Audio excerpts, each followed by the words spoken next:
Hello and welcome to another pen video from me, Penultimate Dave.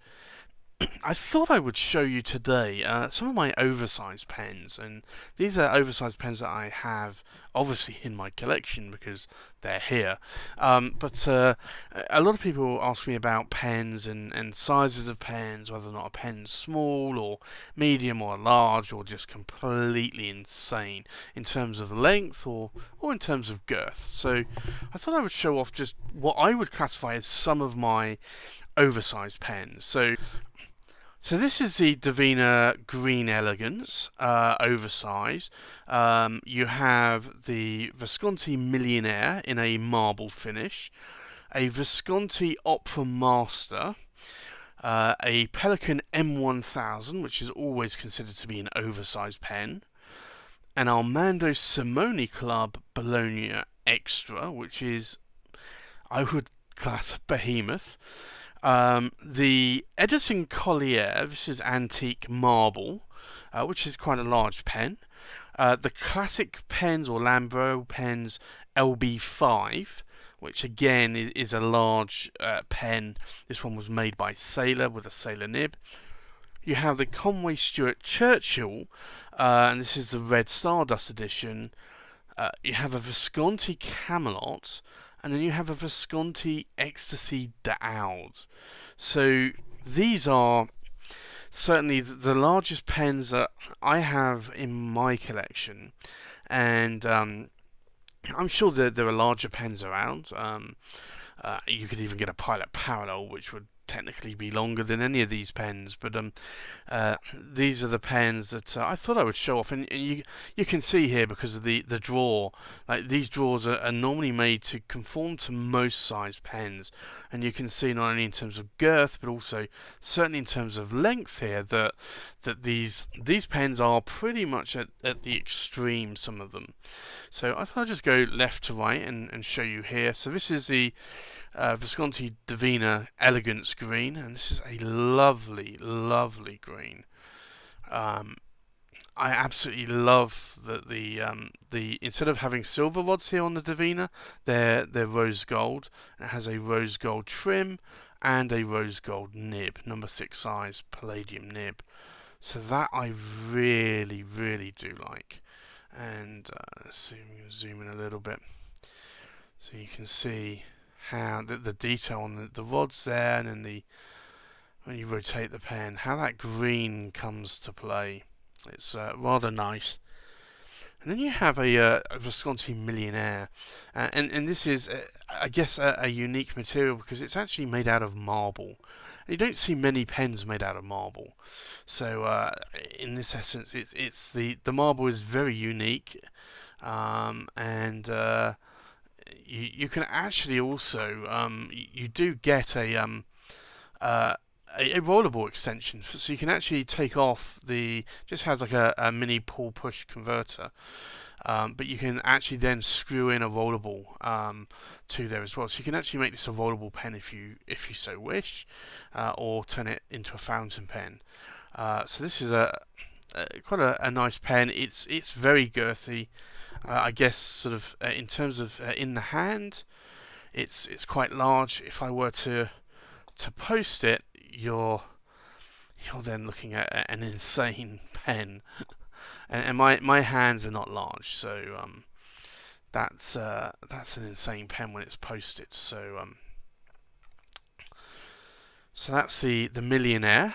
You have the Opera Master. Now, obviously, the Opera Masters are always going to be large, and I can show you in terms of size in the hand. It's actually quite large. If I were to post it again, it actually becomes very back heavy, and it's just an insane pen posted. So I don't usually post my pens because I have oversized pens. I understand a lot of people do like posting pens, and they tend to post pens because they are smaller pens.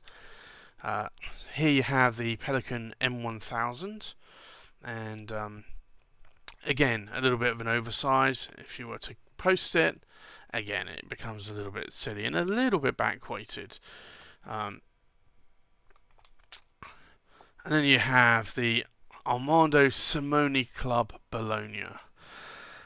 And this is certainly what I would call the behemoth. It's already a very long size pen in terms of trying to write with it, but if you were to post it as well, that's just insane.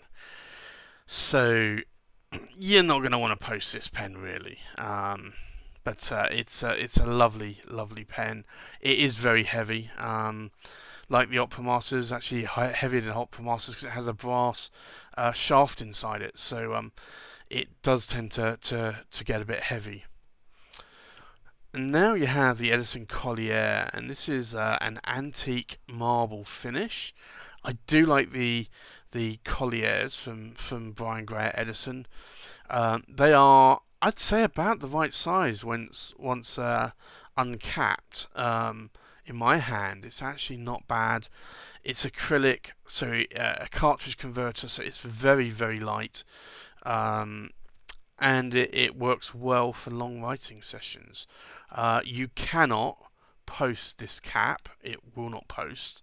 And I, to be honest, actually prefer that if I were to lend the pen to somebody, they cannot post it.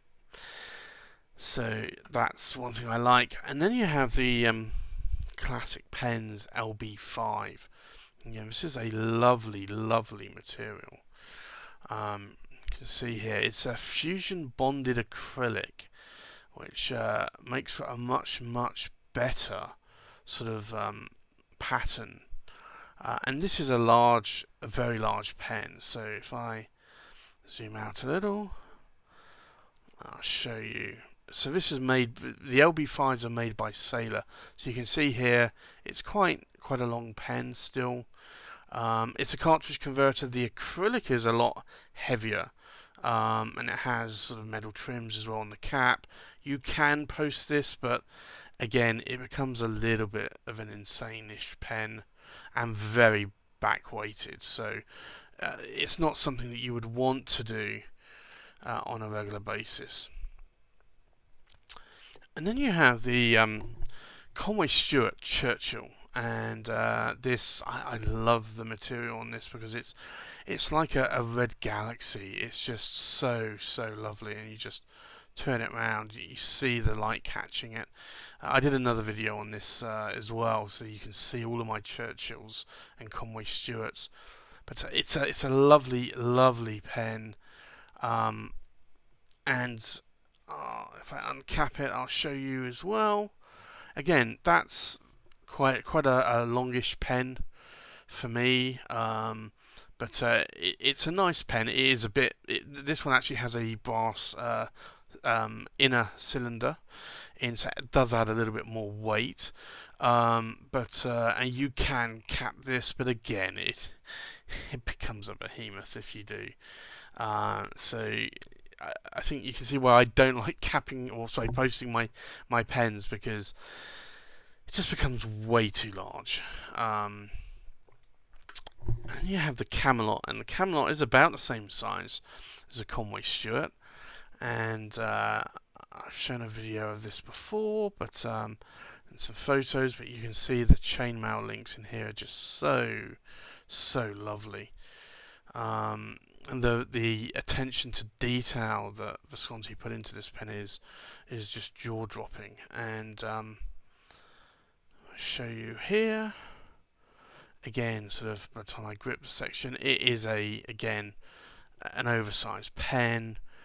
You can, I think, no, you can't actually post it. They've designed that you cannot post it, which again, to be honest, I prefer because I don't post pens. And then there's the Extase d'Aude, and you can see, just like the Armando Simoni Club, and also almost the LB5 as well, you can see that the Extase d'Aude is just a smidgen from the top here. So again, it is an oversized pen. It is a rather lovely pen. I do like this pen. It's I managed to get this for quite a bargain when I bought it. So it's a pen that I really do like.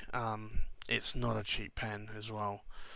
But if I unscrew the cap, you can see here again, actually that's quite longer in the hand. Now if I try to post it, now, this one doesn't post that well, but you can see this is almost the width of the drawer.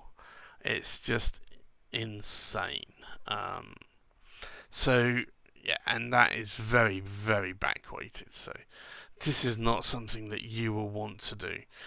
But there you go. So I wanted to show you just some of the what I class as oversized pens, and an oversized pen is normally not the norm, and it's pushing the boundaries of limits. And I think certainly with the Armando Simoni Club Bologna Extra, the Extase D'Aude, the LB5, and even like the Opera Master and maybe the Divina as well, you can see that in terms of length they are certainly pushing the limits. If you get any longer than those, you're not going to get them in a standard sort of pen drawer. So yeah, they are pretty long pens. I'm sure there are much longer pens out there that will not fit in pen drawers, but I don't have any of those as it stands, other than Pilot Parallels maybe. These are the longest pens that I have in my collection. So thanks for watching. Please like, comment and subscribe, and I'll see you on the next pen video. Bye bye.